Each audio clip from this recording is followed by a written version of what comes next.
강의 세 번째 시간입니다. 그래서 오늘 말씀의 제목은 하늘에 계신 아버지여. 그래서 아버지여, 아버지의 존재에 대해서 우리가 항상 이 시간 말씀을 나눠보기를 원합니다. 지난 시간에는 우리가 하나님의 속성에 대해서 배웠는데 하늘에 계신 분, 그래서 하나님이 하늘에 계신다고 하는 것은 이 초월적인 하나님을 이야기합니다. 그래서 사람은 공유할 수 없는 하나님만의 독특한 성품, 그래서 이것을 가리켜서 초월적인 하나님은 하나님의 비공유적인 속성이라고 할 수가 있습니다. 그래서 우리가 지난주에 말씀 들었던 대로 영원성, 불변성, 전지하시고 전능하시고 이런 것이 바로 하나님의 이 초월적인 성품, 비공유적인 속성이라고 할 수가 있습니다. 그리고 오늘 우리가 보고 있는 하늘에 계신 하나님은 또한 동시에 우리의 아버지가 되시는 분이시죠. 그래서 아버지라고 하는 것은 우리와 함께 하시고 우리를 사랑하시고 또 우리를 지키시고 인도하시고 보호하시고 우리의 기도를 들으시는 그러한 사랑과 은혜, 자비, 그리고 이러한 사랑과 은혜와 자비는 우리 그리스도인들도 이 땅에 살고 있는 육신의 몸을 입고 있으나 죄성을 가지고 있는 구원받은 우리들도 동일하게 가질 수 있는 속성이라고 해서 이것은 공유적인 속성이라고 할 수 있습니다. 그래서 우리가 아버지 하나님을 닮았다고 할 때 우리 안에 하나님이 가지고 계시는 이 사랑하는 마음, 그리고 기도를 들으시고 또 인내하시고 또 참으시고 또 여러 가지 긍휼과 자비를 베풀어 주시는 그 은혜를 우리가 또한 같이 누리고 또 그것이 우리에게 속해 있다라는 것을 보여주고 있습니다. 여러분, 그래서 우리가 기도할 때에도 하나님은 초월적인 하나님이고 하늘에 계시고 또 거룩하시기 때문에 그 앞에 나아갈 때 우리가 경건한 두려움으로 나아가야 하지만 동시에 우리의 아버지가 되시기 때문에 하나님의 그 사랑을 우리가 인식하면서 반드시 아버지가 아들의 기도를 들어주신다고 하는 확신 가운데 나아가야 할 줄로 믿습니다. 여러분, 기도라는 것은 이 본문에서 주기도문에서 어디서부터 시작한다고요?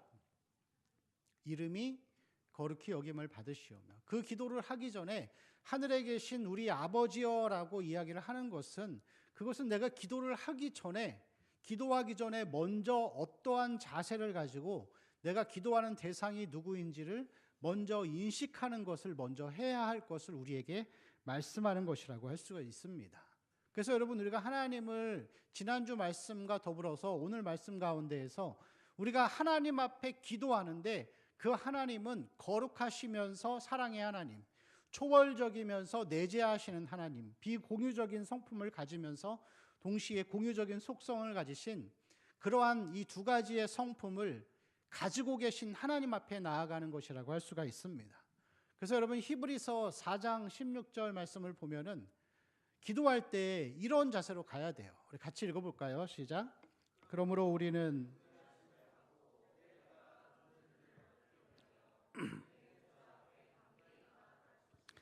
자, 담대히 나아가는 장소가 어디이죠? 은혜의 보좌 앞에. 자, 보좌는 왕이 앉는 자리죠. 왕 앞에 나아갈 때는 두려움으로 가는 거예요. 경외하는 마음을 가지고 가서 하나님 이 왕 앞에 서는 거죠. 근데 이 보좌가 거룩하고 어미하고 권위를 상징하는 곳인데 동시에 어떤 보좌라고요? 은혜의 보좌라는 것이죠. 그래서 이 은혜의 보좌는 하나님 앞에 기도하는 이 신자의 모습이 하나님을 거룩하시고 사랑이신 분, 이 두 분을 동시에 우리가 생각하면서 나아가는 것이 바로 그것이 여러분 기도라고 할 수 있습니다. 그래서 여러분, 항상 하나님 앞에 기도할 때마다 기도의 제목과 내가 무엇을 하나님 이거 해주세요, 아니면 심지어는 회개합니다 이런 기도를 하기 전에 경외함의 마음과 아버지로서의 기도를 들으신다라고 하는 사랑과 공의 두 가지의 성품을 인식하고 그것을 먼저 깊이 깨달은 다음에 하나님 앞에 나아가야 그게 참된 기도라고 할 수 있습니다. 여러분, 신앙생활을 하면서 제가 자주 이야기하지만 균형이 중요해요. 하나님을 알 때 오늘날의 이 교회가, 그리고 많은 성도들이 그렇게 버르장머리 없이 자기 뜻대로 자기 마음대로 신앙생활을 하는 이유는 하나님을 사랑으로만 알기 때문에 그런 것이죠. 기도할 때도 그래서 하나님 앞에 떼쓰듯이 사랑의 하나님만을 기억하며 기도하는데 우리는 하나님을 바로 알아가야 할 의무가 있습니다. 균형이 중요한 것이죠. 죄가 사람에게 가져다 준 결과가 있다면 그 하나가 불균형이라고 할 수 있습니다. 모든 질병의 근원의 원인이 무엇이냐면 영양 과다죠. 영양 과다. 대부분의 이 질병의 원인은 요즘에 우리 청년들도 마찬가지고 많이 사 먹죠. 음식을. 많이 사 먹으면 병에 걸릴 수밖에 없어요. 좋은 거 안 써요. 그 당연한 거죠. 그래서 이 영양분의 균형을 잃어버리면 그게 질병으로 나타나는 거죠. 그리고 사람들이 살아가는 세상도 다 균형을 잃어버린 거예요. 오늘날의 우리 한국, 대한민국 사회를 보면은 정치도 마찬가지로 극보수 아니면 극진보가 돼버리는 거예요.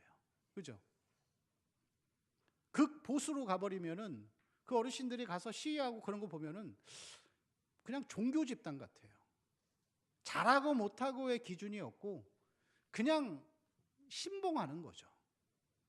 근데 여러분, 우리는 그러면 안 돼요. 복음을 알고 하나님을 아는 사람들은 보수 편에 서도 안 되고 진보 편에 서도 안 되고 옳은가 그른가를 보고 따라가야 하는 거예요.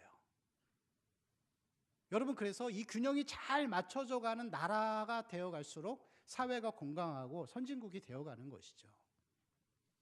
우리나라 정치의 문제 중에 하나가 건강한 중도파가 없는 것이죠. 그래서 보수가 있고 진보가 있어서 서로가 막 물고 뜯고 싸울 때 중간에서 이 중도파가 완충작용을 하면서 서로의 합의점을 이끌어줘가는 그런 건강한 중도파들이 있어야 되는 것이죠. 근데 이 죄로 인해 균형이 무너지고 사회가 죄로 깊어져 갈수록 균형은 점점 더 무너져 갈 수밖에 없는 것이죠. 잘 사는 사람들은 점점 더 잘 살아가고 못 사는 사람들은 정말 못 사는 거죠. 오늘날 이 시대의 한국교회 가운데, 한국 사회 가운데 개천에서 용난다는 말이 없잖아요. 이제는 노력해서 안 된다. 노력이라는 단어가 싫어하는 단어가 되었습니다. 그것은 여러분, 이 시대가 교회를 비롯해서 얼마나 이 균형이 무너져 있고 죄가 깊이 사회 전반에 침투되어 있는가를 우리에게 보여주는 것이죠. 하나님에 대한 존재도 마찬가지입니다. 하나님은 두려운 존재이지만 동시에 우리의 아버지가 되시죠. 그런데 이 한쪽만을 선택하고 하나님을 생각하면 두려움 때문에 벌벌 떨면서 어찌할 뿔을 모르는 것은 율법주의죠.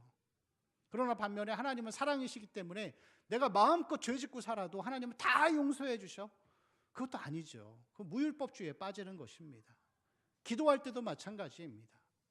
우리가 나에게 있는 정말 급한 기도의 제목이 있다 할지라도 먼저 하나님은 어떤 분이신가를 우리가 명확하게 이해하고 그 경외감 가운데 그 기도를 들으시는 아버지의 면전에서 그분을 인식하면서 나아가는 것이 그게 참된 기도자의 모습이라고 할 수가 있습니다.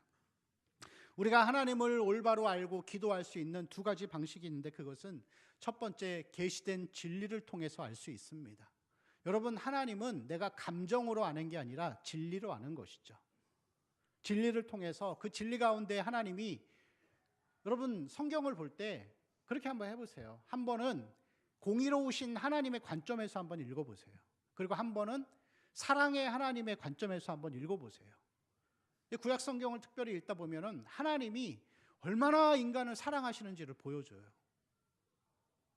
사람이 계속 사고를 치고 있는데 중간중간에 하나님이 한 사람 한 사람 세워주셔서 살려놓으시고 하는 거예요. 아담이 죄를 짓고 선악과를 따먹고 나무 그늘에 숨었을 때도 하나님은 나타나셔서 바로 그를 심판하거나 그를 미워하지 않으셨어요. 하나님이 아담이 이 그늘에 숨었을 때 오시자마자 뭐라 그러셨죠? 아담아, 내가 어디 있느냐? 모르셨을까요? 어디 있는지? 그럼 왜 물어보셨을까요? 한 번 더 기회를 주시는 걸 수도 있겠죠. 여러분, 그렇지만 그런 하나님의 사랑이지만 동시에 하나님은 얼마나 죄에 대해서 엄격하신가를 또 구약 성경은 계속해서 보여주고 있습니다. 노아의 홍수나 소돔과 고모라와 같은 그런 일들을 통해서. 여러분, 그래서 우리는 하나님을 먼저 알아야 기도할 수 있어요. 그냥 사랑의 하나님만을 생각하고 내 기도만 맨날 하고 내 요구만 말하고 가는 것은, 그건 여러분 불교와 다를 바가 없는 거죠.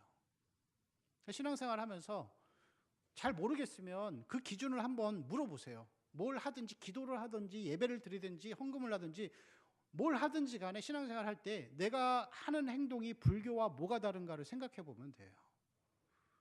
그리스도인의 삶은 하나님을 균형 있게 알고 하나님 앞에 균형 있게 살아가는 삶이라고 할 수 있습니다. 그리고 두 번째, 우리가 하나님을 올바로 알 수 있고 올바로 기도할 수 있는 것은 계시된 진리와 더불어서 삶의 과정을 통해서 알아갈 수 있는 거예요. 지난 시간 우리 가운데 하나님 함께 하셨던, 죄 가운데 살 때에도 우리를 용서하시고 용납하셨던 그 은혜, 인도와 보호. 여러분 삶의 간증들이 있으시죠? 위험할 때 나를 지켜주시던 하나님, 그런 것들 여러분 다 있을 거예요.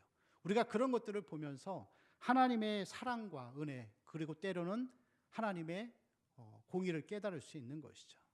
여러분 오늘날의 교회가 하나님의 모습을 알려주려고 할 때 자꾸 이렇게 하나님은, 우리 아버지 하나님은 내 육신의 아버지의 경험을 통해서 투영된다라고 자꾸 이야기를 합니다. 물론 여러분 틀린 얘기는 아니에요. 근데 여러분 그거는 심리학적인 접근이죠. 그런 아버지를 통해서 아버지가 무서우면 하나님도 무섭고 아버지와 관계가 좋으면 하나님도 사랑의 하나님으로 많이 비춰진다라고 하지만 그것은 그냥 아주 작은 부분이라고 할 수 있습니다. 저도 저희 아버지, 저도 엮이는 가정에서 자랐습니다. 아버지 맨날 하루도 안 빠지고 술 마시고 들어오시면은 했던 얘기 또 하시고 했던 얘기 또 하시고 그 3시, 4시에 주무시는 거예요. 그런 아버지가 들어오면 우리는 항상 맞을까봐 공포에 떨면서 그렇게 저는 20년을 넘게 살아왔습니다. 그러나 저는 하나님을 그렇게 무서운 분으로 생각하지 않습니다. 그렇게 투영되었던 모습들도 복음의 진리와 능력이 우리 안에 임하면은 올바른 진리로 잡아갈 수 있는 것이죠. 그래서 여러분 진리를 보면서 하나님을 배워가고 우리 삶의 과정들을 통해서 하나님을 균형 있게 알아가는 삶이 우리에게 있을 때 여러분의 자아가 건강해지고 사람이 아니라 하나님 앞에 집중하게 되어 있습니다. 꼭 하나님만을 바라보고 그 하나님을 균형 있게 아는 가운데 기도의 자리로 또한 나아가기를 바랍니다. 오늘 본문 말씀 특별히 기도할 때 우리 아버지, 사랑과 긍휼을 베푸시는, 인도와 보호하시는 사랑의 하나님에 대해서 우리가 살펴보기를 원합니다. 유대인들에게 있어서 하나님은 초월적이고 거룩하신 하나님으로밖에 비춰지지 않았죠. 그래서 예수님이 요한복음 10장 30절에서 31절을 보면은 하나님을 가리켜서 이렇게 표현해요. 나와 아버지는 뭐라고요? 하나이니라 하신데 유대인들이 뭐라 그러죠? 다시 돌을 들어 치려했다. 그렇게 기록하고 있습니다. 아버지라고 표현하고 아버지가 하나님이신 아버지가 나와 하나라고 했을 때 유대인들이 흥분한 거죠. 죽이려고 했던 것이죠. 유대인들에게 있어서 하나님은 거룩하시고 무섭고 공의로우신 분인 거예요. 그래서 구약 성경을 보면은 여호와 하나님이라는 단어조차도 그렇게 쓰지 않고 아도나이 이렇게 표현했습니다. 아도나이.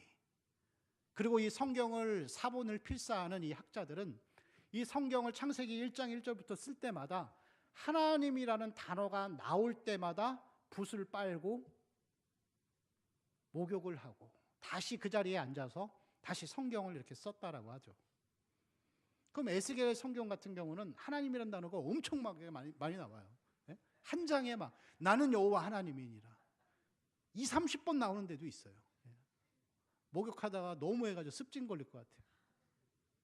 그만큼 그들에게 있어서 하나님은 두렵고 공의로우신 분이에요. 근데 우리에게 하나님은 어떤 분이죠? 아버지가 되시죠. 예수 그리스도의 십자가를 통해서 우리에게 오셨는데, 그래서 로마서 5장 8장 15절 말씀을 보면은 하나님을 이렇게 표현합니다. 우리 같이 읽겠습니다. 시작. 너희는 양자의 영을 받았으므로 우리가 아빠 아버지라고 부르짖느니라. 자, 여기서 아빠, 이것은 아람어죠. 그래서 이 우리가 쓰는 한글로 아빠와 똑같은 단어입니다. 자, 갈라디아서 4장 6절에도 보면은 그런 말씀이 있죠. 같이 읽겠습니다. 너희가 아들이므로 하나님이 그 아들의 영을 우리 마음 가운데 보내사 아빠 아버지라 부르게 하셨느니라. 아멘. 그럼 여러분 원래 하나님과 우리는 어떤 관계였죠? 에베소서 2장 3절 말씀을 보면은 또 이렇게 표현합니다. 같이 읽겠습니다. 전에는 우리도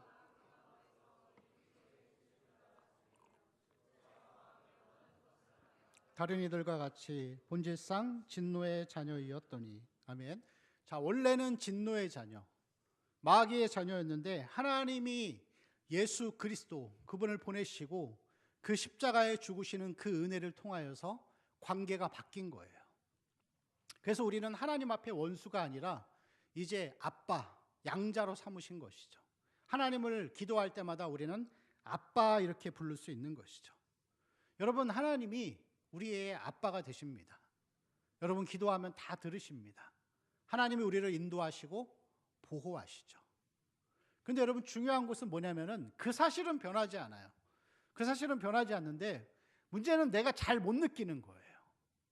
그거 어떻게 느낄 수 있죠? 하나님의 은혜와 사랑과 인도와 거기에 대한 확신을 어떻게 가질 수 있을까요?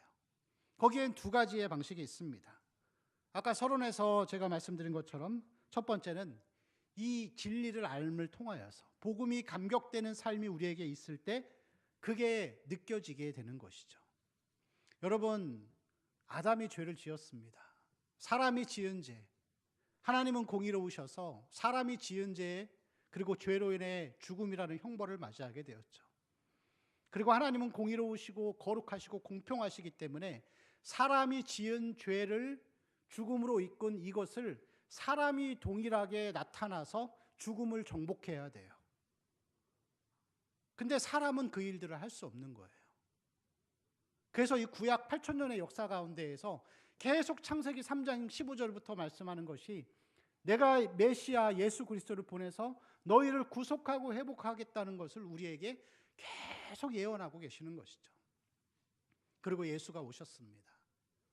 그분이 오셔서 십자가에서 우리를 위해 죽으시고 아무런 자격이 없는 우리를 하나님의 자녀로 삼아주셨습니다. 그게 은혜이죠. 별로 감격이 안 되죠. 근데 그게 은혜인데 우리가 이 은혜를 구원받은 이후에 깨닫고 다시 깨닫고 다시 깨닫고 다시 깨닫고 해서 그게 궁극적으로 감격이 되는 삶이 되어야 하나님이 아버지 되심을 확신하며 살 수 있는 거예요. 그래서 여러분 말씀을 많이 봐야 돼요. 말씀은 안 보고 기도는 안 하면서 하나님의 확신과 기쁨과 그분을 아버지로 모시고 그렇게 못 삽니다. 여러분 복음이 감격되는 삶이 돼야 돼요. 성경에 써여지는 이 글씨가 내 머리에서 가슴으로 내려와서 그것을 감격으로 누리면서 살아가는 삶이 되어야 할 줄로 믿습니다. 그때 정말로 하나님을 아버지로 생각하고 그 인도와 보호를 누리면서 살아갈 수 있는 것이죠. 자, 두 번째는 삶의 과정을 통해서 우리는 하나님의 인도와 보호를 경험할 수 있습니다. 자, 시편 18편 2절 말씀을 보면은 같이 읽을까요? 시작. 여호와는 나의 반석이시오.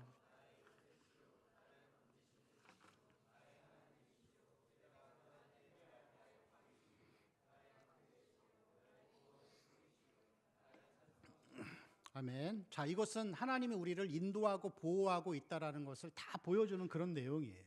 반석이고 요새, 그리고 바위이고 방패이고 산성이다라고 하면서 하나님은 우리를 보호하시는 분이라는 것을 나타내주고 있는 것이죠.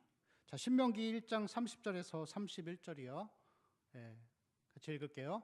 너희보다 먼저 가시는 너희의 하나님 여호와께서 애굽에서 너희를 위하여 너희 목전에서 모든 일을 행하신 것 같이 이제도 너희를 위하여 싸우실 것이며 광야에서도 너희가 당하였거니와 사람이 자기의 아들을 낳는 것 같이 너희의 하나님 여호와께서 너희가 걸어온 길에서 너희를 안으사 이곳까지 이르게 하셨느니라. 너희를 어떻게 했다고요? 우리를 안으셨죠. 안아주셨어요. 자, 이사야 46장 3절과 4절 말씀 우리 또 읽겠습니다. 시작. 야곱의 집이여 이스라엘의 집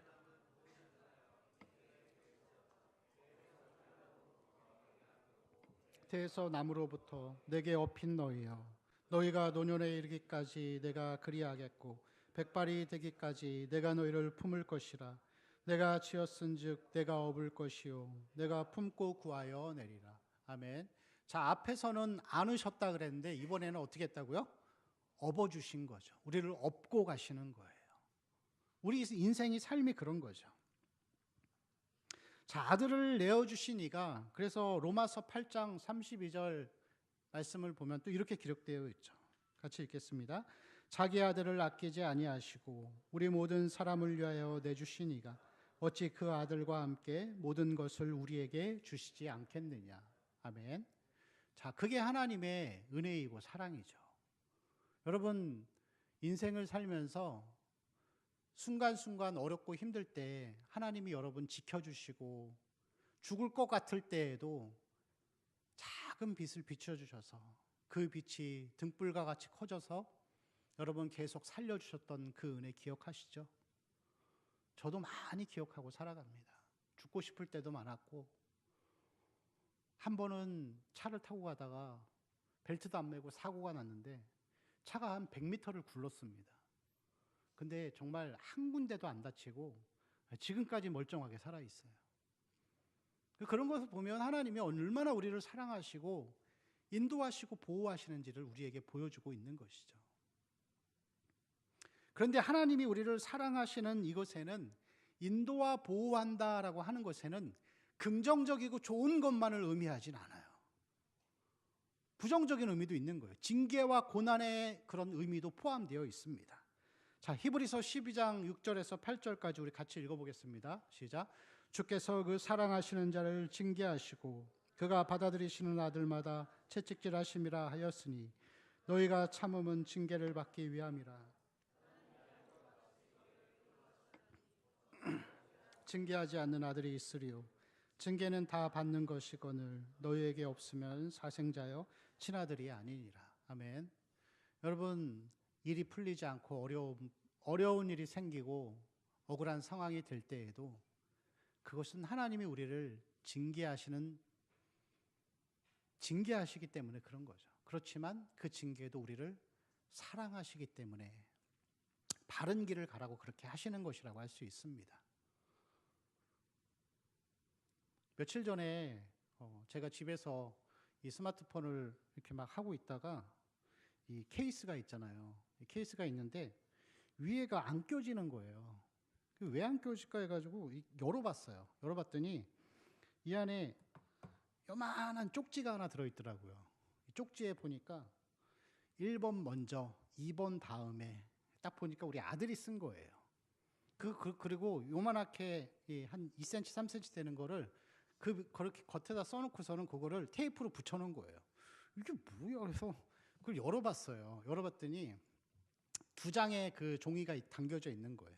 1번, 아빠 스마트폰 사주세요. 이거 사주면은 공부 열심히 할게요. 그 다음에 2번, 그 뒤에 보니까 아빠 꼭 사주세요. 사랑해요. 그러더라고요. 너무 귀엽잖아요. 근데 저희 아들한테 저희가 핸드폰을 사주긴 사줬어요. 근데 이런 거 말고 폴더폰이 있죠. 그냥 문자만 보낼 수 있고 연락할 수 있는 그런 거. 근데 이게 너무 제가 볼 때 너무 사랑스러운 거예요. 그 모습이.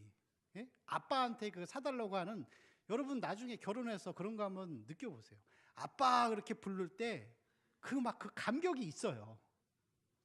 근데 제가 아들한테 그랬습니다. 우리 큰아들한테, 하율아, 아빠가 너를 너무 사랑해. 그리고 아빠도 스마트폰 사주고 싶어. 근데 하율아, 잘 봐봐. 아빠가 집에서 퇴근하고 들어오면 침대에 누워가지고 아무 생각 없이 맨날 스마트폰만 하고 있잖아. 그럼 너도 어렸을 적부터 그렇게 스마트폰 하면서 아무 생각 없이 살면은 바보 되는 거야, 바보. 너 아빠처럼 생각 없이 살 거야? 근데 말을 안 하더라고요. 근데 좀 미안하긴 해요. 왜냐면 지금 4학년 올라갔는데 반 친구들 중에 스마트폰 얻는 애들이 한두 명밖에 없는 거예요. 근데 여러분, 너무 사랑하니까 저도 사주고 싶어요. 근데 왜 안 사주죠? 나처럼 생각 없이 살까 봐. 네? 요즘 사람들처럼 그냥 보는 거에 익숙해져서 사고의 기능이 약해지고 그냥 아무 생각 없이 살면서 자기 인생에 무엇을 추구하고 그런 것들이 저는 이렇게 보이더라고요. 그러니까 어차피 사주긴 사줘야 되는데 사실 저 고민이에요. 어떻게 해야 될지. 근데 여러분, 그게 아빠의 마음이잖아요. 너무 사랑하니까 해주고 싶고, 저는 그래요. 아이들을 위해서 내 목숨도 내줄 수 있어요. 목숨은 내줘도 스마트폰은 못 주겠어요. 사랑하니까. 사랑하니까 막는 거예요. 사랑하니까 징계하고, 사랑하니까 하지 말라고 하시는 거예요. 그것을 깨닫고 사는 것이 하나님의 은혜인 것이죠. 그 마음으로 우리는 하나님 앞에 기도하며 나아가는 것이라고 할 수 있습니다. 여러분, 우리 9절 말씀 그리고 10절 말씀 한 번 더 같이 읽겠습니다. 시작. 그러므로 너희는 이렇게 기도하라.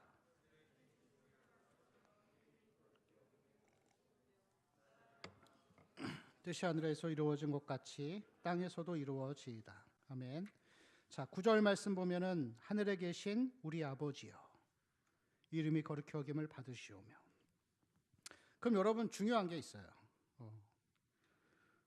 누구의 아버지가 되시냐는 거죠. 하나님은 여러분 누구의 아버지가 되시죠? 요한복음 8장 44절 말씀을 보면은 같이 읽겠습니다. 시작. 너희는 너희 아비 마귀에게서 났으니 너희 아비의 욕심대로 너희도 행하고자 하느니라. 그는 처음부터 살인한 자요 진리가 그 속에 없으므로 진리에 서지 못하고 거짓을 말할 때마다 제 것으로 말하나니 이는 그가 거짓말쟁이요 거짓의 아비가 되었습니다. 아멘. 자, 이 예수님이 누구에게 한 얘기죠? 바리새인들과 서기관들에게 얘기하는데 너희의 아빠는 누구다? 마귀다. 그럼 여러분, 왜 마귀가 너희들의 아빠라 그랬죠? 그들 안에 진리가 없고 거짓으로 말하고 욕심대로 행하는 자들은 그 아버지가 마귀가 되는 거죠. 여러분, 잘 생각해 보세요. 바리새인들이 하나님 몰랐나요? 서기관들이 하나님 몰랐을까요? 그들보다 하나님을 더 많이 알고 진리에 대해서 빠삭한 사람들이 없었어요. 서기관들은 모세오경을 암송했다니까요. 우리는 읽지도 못하는 모세오경을 암송하면서 살았고 그들은 말씀을 가르치던 종교 지도자들이었죠. 근데 하나님이, 예수님이 오셔서 말씀하시는 거죠. 너네 아빠는 하나님이 아니고 마귀다. 그럼 여러분, 이것이 우리에게도 적용되는 거예요. 하나님은 교회 다니는 사람의 아빠가 아니에요. 하나님은 하나님 뜻대로 사는 사람들에게만 아빠가 돼주시는 거예요. 여러분, 탕자가 그러잖아요. 아버지 아들인 건 맞는데 탕자가 자기 욕심 따라서 자기 재산 들고 나가서 살 때 아빠가 그를 기다렸지만 그를 찾아가진 않잖아요. 아빠의 보호에서 사라지는 거예요, 그때에는. 근데 여러분 보면은 하나님은 누구의 아버지이신가? 자, 이 주기도문 안에 답이 있어요. 하나님은 누구의 아버지인가? 그리고 누구의 기도를 들으시는가? 라고 했을 때 주기도문에 보여지는 그 내용대로 살려고 하는 사람들에게만 아버지가 되는 거예요. 제가 지난주에 말씀 전할 때 그랬죠. 이 주기도문은 성경의 중심이고 단순한 기도문이면서 동시에 그리스도인의 삶의 자세를 보여주는 거라고. 하나님의 이름이 거룩히 여김을 받기 원하고 하나님의 나라가 이루어지기를 원하고 일용할 양식을 주옵시고. 여러분, 일용할 양식을 주옵시고는 내 거 이루어달라는 그런 기도가 아니에요. 한 끼 식사도 하나님의 은혜를 구하고 하나님의 도움을 구하면서 매 순간마다 하나님만 붙들고 살려고 하는 마음의 삶의 자세를 가리키는 거예요. 그리고 용서에 관심이 있는 사람, 잘못한 것에 대해서 그 사람을 품어줄 수 있고 사랑하고 하나님의 나라와 의에 대해서 하나님의 거룩하심을 추구하고 그게 삶의 목적이 되는 사람에게만 하나님은 아버지가 되시는 거예요. 하나님은 그런 사람들의 기도만 들으시는 거예요. 이 마태복음 6장도 그렇잖아요. 여러분, 마태복음 6장, 자, 우리 1절 한번 같이 읽어볼까요? 6장 1절 시작. 사람에게 보이려고 그들 앞에서 너희 의를 행하지 않도록 주의하라. 그리하지 아니하면 하늘에 계신 너희 아버지께 상을 받지 못하느니라. 자, 5절이요.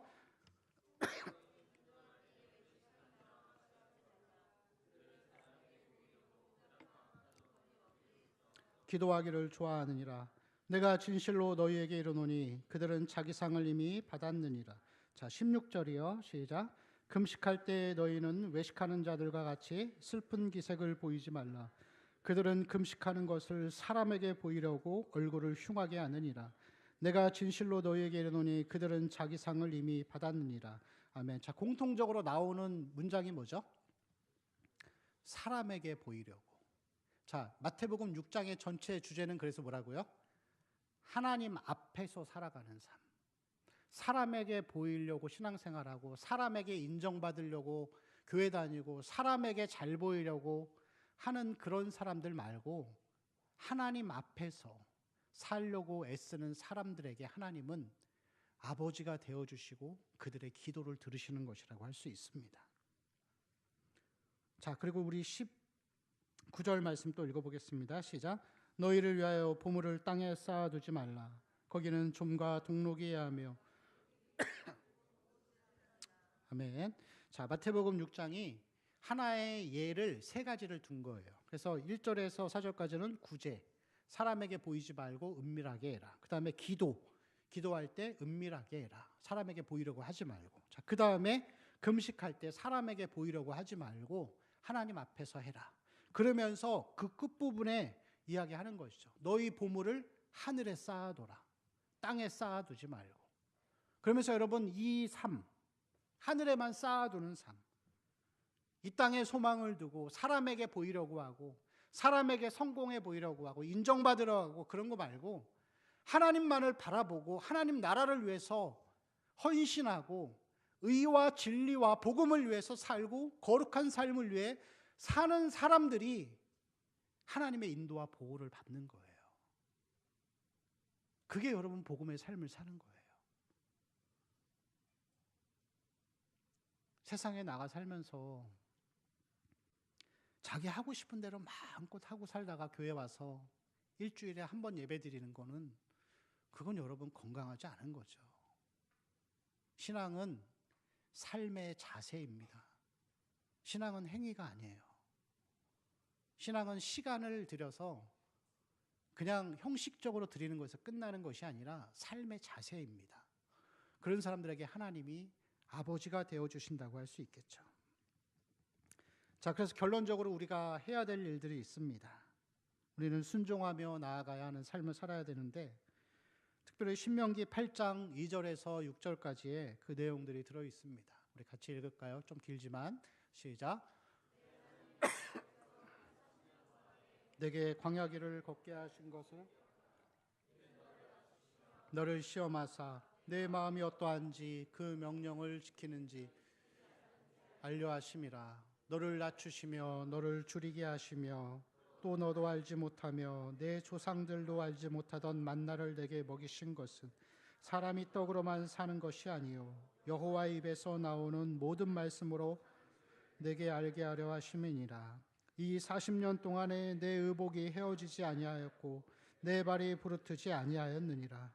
너는 사람이 그 아들을 징계함 같이 내 하나님 여호와께서 너를 징계하시는 줄 마음에 생각하고 내 하나님 여호와의 명령을 지켜 그의 길을 따라가며 그를 경외할지니라. 아멘. 자, 여기서 보면은 그리스도인은 홍해를 건넌 이후에 은혜로 구원받은 다음에 가나안 천국에 가기 전까지 광야 생활하는 거예요. 근데 이 광야를 살면서 하나님이 만나를 주신 이유가 있어요. 그것은 하나님의 말씀만 의지해서 살라고 하시는 거죠. 그러한 삶을 살고 하나님 나라와 영광을 위해 살아갈 때 4절 보면은 이 40년 동안에 내 의복이 헤어지지 아니하고 내 발이 부르트지 아니하였다. 믿음으로 살아갈 때 하나님이 우리를 인도하시고 보호하시고 채우시고 지키시는 그 은혜를 경험하기를 원합니다. 그게 정말 여러분 신앙생활을 하는 거예요. 로마서 12장 2절 말씀 같이 읽겠습니다. 시작. 너희는 이 세대를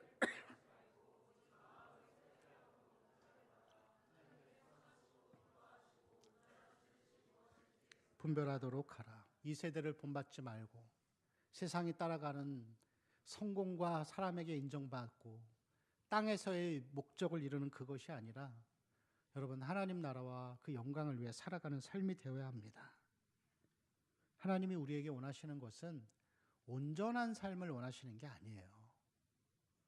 우리가 믿음이 연약하고 죄성이 있기 때문에 이게 옳다라는 것을 알면서도 자꾸 물질을 쫓아가고 사람 따라가고 할 수 있어요.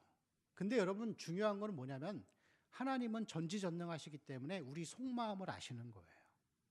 근데 우리 마음이 어느 쪽으로 기울어 있는가를 하나님은 분명히 알고 계세요. 저도 그렇습니다. 저도 제 안에 욕심이 있고 내 하고 싶은 대로 살고자 하는 마음들이 있어요. 그렇지만 그럼에도 불구하고 순간순간에 내 연약함을 고백하면서 하나님 원하시는 쪽으로 가려고 애를 쓰고 있을 뿐이에요. 그 자세를 가지고 살아가는 사람이 하나님의 인도와 보호 가운데 살아갈 수가 있습니다. 순종하기 위해서 실천하고 애쓰는 삶이 되기를 바랍니다. 그렇게 살 수 없을 때, 실패할 때마다 하나님 앞에 우리의 한계를 인식하면서 다시 또 엎드리고 다시 또 엎드리고, 그래서 그 예수님이 걸어가신 그 십자가 그 길을 기쁨으로 걸어갈 때 하나님 반드시 우리에게 주시는 위로가 있습니다. 신발이 헤어지지 않고 발이 부르트지 않도록 지키시고 보호하셨던 그 하나님을 기도 가운데에서 날마다 경험하고 또 경험하고 그것이 우리 삶으로 굳어져 가는 귀한 은혜가 있기를 축원합니다.